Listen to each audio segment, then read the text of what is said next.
सनातन में एक समय था जहाँ ज्ञान का स्रोत स्वयं ब्रह्मांड था, लेकिन कलयुग आते आते कहानी बदल चुकी है।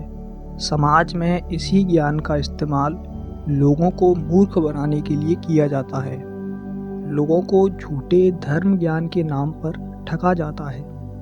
लेकिन वेदों के इस ज्ञान को सनातन ऋषियों ने कठोर तपस्या से प्राप्त किया था, और ये अनमोल ज्ञान 4 वेदों के रूप में सुरक्षित रूप से आज के समय में हम सबके लिए मौजूद है। ये केवल ग्रंथ नहीं है, बल्कि हमारे जीवन और मानवता की जड़ों का आधार है। इन चारों वेद ऋग्वेद, यजुर्वेद, सामवेद और अथर्ववेद में जीव और आत्मा से जुड़ी जानकारी मौजूद है। आज हम इन 4 वेदों का सामान्य परिचय जानेंगे। सबसे पहला है ऋग्वेद। ऋग्वेद सबसे प्राचीन और सबसे महत्वपूर्ण वेद है। इसमें 10 मंडल और 1028 श्लोक हैं, और वर्तमान में 10,462 मंत्र हैं। मंत्रों की संख्या के विषय में कुछ मतभेद हैं, लेकिन इन मंत्रों की बात करें तो इनमें देवताओं की स्तुति की गई है। ऋग्वेद प्रकृति के विभिन्न तत्वों की स्तुति करता है। कई देवों जैसे अग्नि, इंद्र, वरुण, सूर्य जैसे देवताओं की महिमा बताता है, और इसमें जीवन के मूलभूत प्रश्नों के उत्तर छिपे हैं। ऋग्वेद हमें सिखाता है कि ब्रह्मांड का प्रत्येक कण पवित्र है और प्रत्येक तत्व में दिव्यता निवास करती है। ये वेद भक्ति, ज्ञान और सृष्टि के विज्ञान का प्रथम अध्याय है। दूसरा है यजुर्वेद। यजुर्वेद कर्म और यज्ञ का वेद है। इसमें गद्य और पद्य के रूप में, यानी कविता और कहानी के रूप में, यज्ञ की विधियां और उनके अर्थ विस्तार से बताए गए हैं। यजुर्वेद हमें सिखाता है कि कर्मकांड और अनुष्ठान जीवन के संतुलन में मदद करते हैं और सामूहिक कल्याण के लिए अत्यंत महत्वपूर्ण भी हैं। यजुर्वेद हमें सिखाता है कि उचित कर्मों के बिना जीवन अधूरा है। प्रत्येक कर्म का उद्देश्य सृष्टि का कल्याण और आत्मा की शुद्धि होना चाहिए।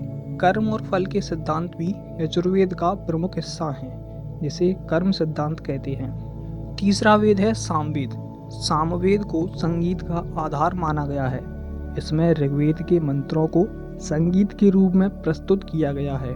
ये वेद हमें सिखाता है कि शब्दों के सही सुर और लय के साथ उच्चारण से आत्मा को परमात्मा से जोड़ा जा सकता है। सामवेद हमें आंतरिक शांति और सौंदर्य का अनुभव कराता है। सामवेद के बारे में कहा जाता है कि ये आत्मा और संगीत के मिलन का वेद है।